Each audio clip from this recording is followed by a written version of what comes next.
Hello, എല്ലാവർക്കും സുഖമാണല്ലോ അല്ലേ? ഇന്ന് ലിസ കുട്ടീസ് ബീച്ച് വരെ പോയിട്ടുണ്ടായിരുന്നു. ലിസയുടെ ക്രിയേറ്റീവ് ആർട്സിൻ്റെ പീരീഡിന് സാൻഡ് വേണമെന്ന് അവളുടെ മിസ്സ് പറഞ്ഞു വിട്ടു. അപ്പോൾ കുറച്ച് സാൻഡ് എടുക്കാൻ വേണ്ടി ബീച്ചിലേക്ക് പോയതാണ്. അല്ലെങ്കിൽ പോകാറുണ്ട് ഈവനിങ് ടൈമിൽ. എന്നാലും ഇന്ന് പോയത് ആ ഒരു ഉദ്ദേശത്തോടു കൂടിയാണ്. റഫ് ക്ലൈമറ്റ് ആണെന്നുണ്ടെങ്കിൽ ബീച്ചിൽ അങ്ങനെ പോകാറില്ല. നല്ല ബുദ്ധിമുട്ടായിരിക്കും, നല്ല കാറ്റും വേവ്സും വളരെ അഗ്രസീവായിരിക്കുമെന്ന് തന്നെ പറയാം. അപ്പോൾ ഞങ്ങളങ്ങനെ ബീച്ചിലെത്തി. വ്യൂ നിങ്ങൾക്ക് കാണാൻ പറ്റുന്നുണ്ടല്ലോ അല്ലേ? ഈവനിങ് ടൈം ആയതുകൊണ്ട് തന്നെ വളരെ ഭംഗിയുള്ള വ്യൂ ആണ് നമുക്ക് കാണാൻ പറ്റുന്നത്. അങ്ങനെ അതിൻ്റെ ഭംഗിയൊക്കെ ആസ്വദിച്ച് നിന്നപ്പോഴാണ് നമ്മുടെ ക്രിസ്മസ് കുട്ടീസിന് അവിടെ ഒരു ഊഞ്ഞാൽ കണ്ണിൽപ്പെട്ടത്. മതിയല്ലോ, അവർക്കുള്ളതായി.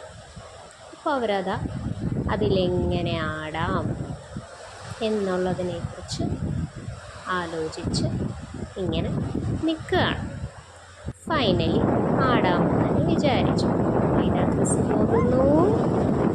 യെസ്, ക്രിസിന് ഇങ്ങനത്തെ പരിപാടികളൊക്കെ ഭയങ്കര ഇഷ്ടമാണ് കേട്ടോ, ഇങ്ങനെയുള്ള കാര്യങ്ങളൊക്കെ. ലിസയ്ക്ക് ചെറിയൊരു പേടിയുണ്ട്, പക്ഷെ അവൾ ഹാപ്പി ആയിരുന്നു. അവൾക്ക് കണ്ടത് ഒത്തിരി ഇഷ്ടപ്പെട്ടു, ചിരിക്കുന്ന കണ്ടില്ലേ? അങ്ങനെ ക്രിസിൻ്റെ ഊഴം കഴിഞ്ഞപ്പോൾ ലിസ ട്രൈ ചെയ്യാമെന്ന് വിചാരിച്ചു.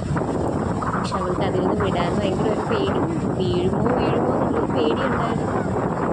കുറച്ച് നേരം അങ്ങനെ മടിച്ചതിൽ നിന്നു. അങ്ങനെ പിന്നെ ഫൈനലി പോയി.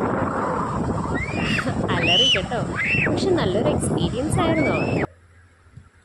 അങ്ങനെ ഞങ്ങൾ ബീച്ചിൻ്റെ ആ ഭംഗിയൊക്കെ ആസ്വദിച്ച് അങ്ങനെ നിന്ന് കുറച്ച് നേരം. കുട്ടികൾ ആ നേരം കൊണ്ട് സാൻഡ് ആവശ്യമുള്ളത് അവർക്ക് എടുത്തു. വേവ്സൊക്കെ വളരെ ശക്തിയായി തന്നെ അടിക്കുന്നുണ്ടായിരുന്നു. ഇപ്പോഴും ക്ലൈമറ്റ് ഓക്കെ ആയിട്ടില്ല. അങ്ങനെ ക്രിസും ലിസയും കൂടെ സാൻഡ് എടുക്കുകയാണ്. അപ്പോൾ ലിസ അതാ സാൻഡ് എടുത്ത് ക്രിസിൻ്റെ തലയിലോട്ട് ഇടുന്നു. അങ്ങനെയല്ലേ കുട്ടികൾ. അങ്ങനെ ഞങ്ങൾ തിരിച്ചു പോന്നു.